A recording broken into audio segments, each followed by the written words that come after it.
Challenging childhood, a challenging upbringing, a lot of missteps, and when I was like late in my teenage years, it's probably like peak life struggle for me. Even if you don't know what you are fully capable of, we all know what we can do. But in order to break out of our stagnant lives, we need to focus on something entirely different. Start focusing on what you can't do. Success is the process. The journey and the process is the reward. Don't always look to the future to rely on for happiness. As you make your way towards your goals, build yourself and enjoy what you are accomplishing each and every day. It can be hard to separate your life from how you seek success. There will be hard times in your life, but it's up to you to work yourself out of them. Seek inspiration wherever you may find it. If you are doing whatever everyone else is doing, you're already doing it wrong. Don't look at what others are doing and emulate it. If someone else is already doing it, then it's too late for you. Work hard at creating something original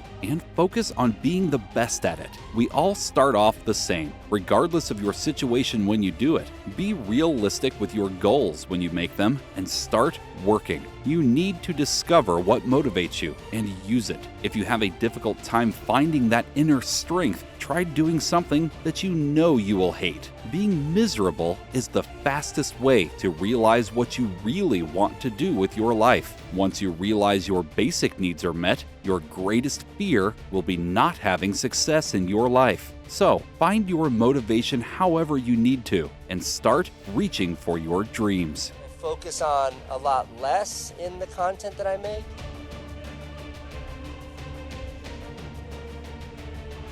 If you're doing what everybody else is doing, you're doing it wrong. If you're looking to what makes other people successful and thinking you can emulate that, you will never, ever, ever find success in a platform like YouTube. Why would somebody possibly take the carbon copy when they can have the original? So I think it requires a truly inventive kind of thinking and then just brute force. I think that, if in the days of television it was one episode a week or movies a couple times a year, I think on YouTube, there's such a litany of content that to really be heard and develop a relationship with your audience, you have to constantly be putting fresh content in front of them. So I think if you combine those two ideas, like originality and your creativity and then just total brute force and hard work, that gives you the best odds. And I see those as not paths to success, but prerequisites for success. And I'm super cynical and jaded about YouTube's success, which is contradictory to so much of what I share, which is that it is true that it's a fair and open, egalitarian meritocracy. So the entry point is the same for everyone, but success is extraordinarily elusive. Success for me is the process, and I've realized that every time in life where I've sort of reached a benchmark that's enabled me to pause. When I pause, I'm miserable. I hate it. I hate it. When I sold my HBO series and I had 2 years before it aired, I was miserable during that time. And I don't like that. So I think that the journey, the process is the reward for me. So right now, starting something new, this is the most successful time in my life. And whatever this yields, when that exit or however it might manifest takes place, sure, that's great and it's a cool story, but it doesn't equal happiness.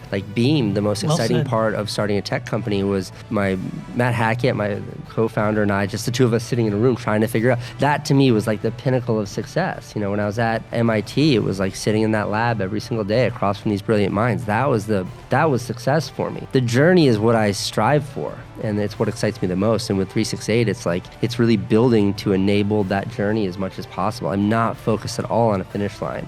When I was living in that trailer park with the kid, we were on welfare for a while. I was a dishwasher. I worked in a crappy seafood restaurant as a dishwasher, which now just sort of parenthetically, my favorite piece of advice to give to young people saying, I don't know what I want to do with my life. I say, get a job doing something you hate. The fastest way to figure out what you love and where you want to be in life is by spending a lot of time doing something you hate. Yeah, so, spending 50 hours a week scrubbing pots and pans was I was just in my head the whole time fantasizing about what I want to do in life. I was making enough to feed my kid and pay I think it was $300 in rent, $300 a month rather than mortgage on my trailer. But my biggest fear was not being broke, because when you're at rock bottom, so it was we weren't homeless and we weren't starving. So to me, that was absolute destitution. It wasn't really that bad. There's no dignity in it. So with that, my basic needs were met. Then I started to look around and I realized the greatest fear for this beautiful little baby boy was that he would grow up and see his dad as a loser. And that is once those basic needs are met, that's an incredibly powerful motivator.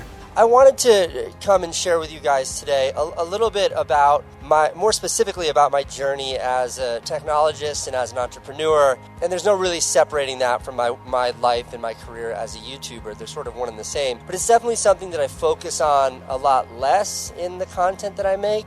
So much of the themes that I tackle in the videos that I make are about specifically what I've done in the world of media. But I could have never done what I do either on YouTube or anywhere else where I create had it not been for my experiences both as an entrepreneur, someone who loves to start and build new things, and what I've been able to do and embrace in the world of technology.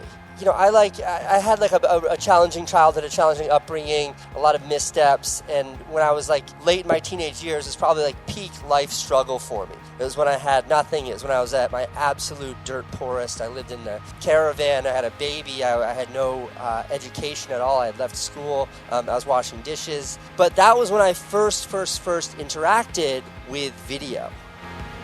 Thank you for watching. If you enjoyed this video, be sure to like, comment, share, and subscribe for more content.